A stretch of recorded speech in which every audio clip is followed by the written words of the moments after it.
Of all the houses that were abandoned in this area, why this house? Why this house is so special?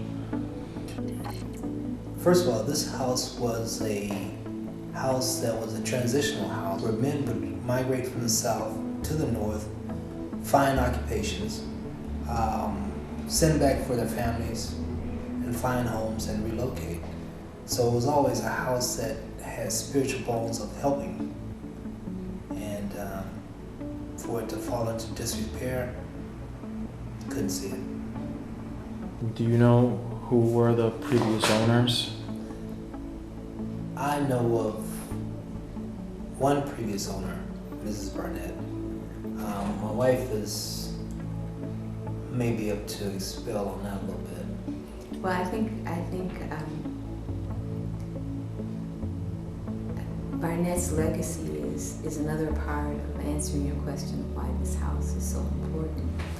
She was a woman who was so charitable. An example is that she was asked to care for Debbie, and Debbie had a spinal disorder, and they asked her to just bring Debbie home and give her a few good months until she made her transition. Well, Debbie grew, went to MATC, was a journalist, so this house had all of that type of love, and it was a place where people were restored and stabilized. It's a very important house. When it fell out of order, it is an example to us of restoration. After Miss Burnett, what happened to the house? The house was indicative of what happened to the city. During the loss of jobs, this community, there were about 1,400 jobs that were lost within the 30-block radius.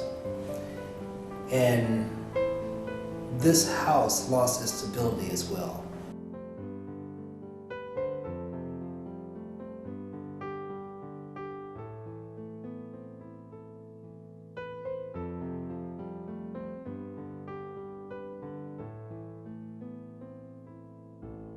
Can you tell us the story when Walnut Way Conservation Corp acquired the house before the city tore it down? And yes. One was, I can remember sitting in our yard, which is across the street from the Walnut Way House, with a dear friend, and we just looked at this boarded up house, and we both could see that there was more to bringing it to life than to letting it be torn down.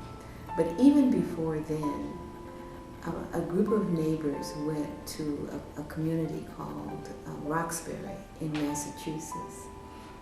And the way that we work is that we talk to each other. And this was Dudley Street, and it had a huge area that it had refurbished. And one of our neighbors who lives on this block said, we need a neighborhood center. And I think we both thought, wow, that's a major project. And so it was planted. The idea came from the community that we need a neighborhood center. in your own words, can you describe the moment you both entered this house, the moment that the boards were taken out? I mean, the house, to begin with, you couldn't walk. I had to make a trail for people to walk through the house. There was rubbish from the floor all the way up to the ceiling, maybe about a foot from the ceiling. And you had a path, maybe a foot long path. So aside from the rubbish and the debris, because it was as if the house had stayed vacant for 2 years, and rubbish, everything just rubbish thrown all around, just thrown around. Couches, chairs, clothes, junk, papers, books, all kinds of stuff. And our neighbors got together to come in to clean the house. We got a dumpster, and the ladies were upstairs, and the men were downstairs. The ladies were upstairs sorting through the books. The men were downstairs throwing stuff out the window. but it was just spiritually a mess. Now that the house is almost done, can you tell us about the present and the future of the house? Presently, this is the spring of the year, and the house has provided a headquarters for, I don't know if you see the tulips, but You can bring them. excuse me, it's tulips. This is the first product that we have, and there are 2,000 tulip bulbs that were grown in our gardens.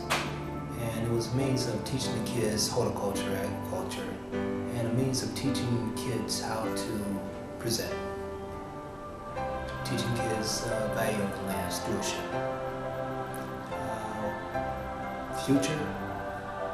Future, I hope this house is a place that helps to engage young people with the thought of going to a place of higher education, to be able to see them envision themselves doing more than the immediate area allows, to envision themselves doing whatever it is that they choose to do.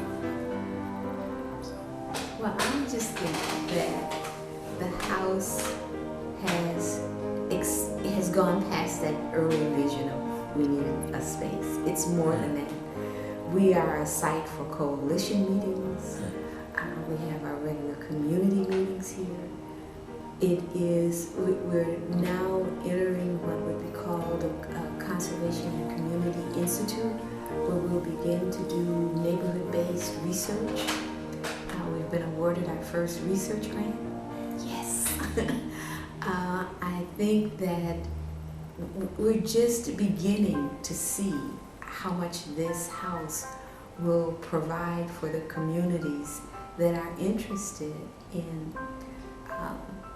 historical preservation, really telling the stories of the elders and the people that lived here. So the house is first of all, it's busier than we expected. It's just fully used. You will know if there's someone here because the door is usually open, the front door is open. So there's a custom and a tradition that's being developed.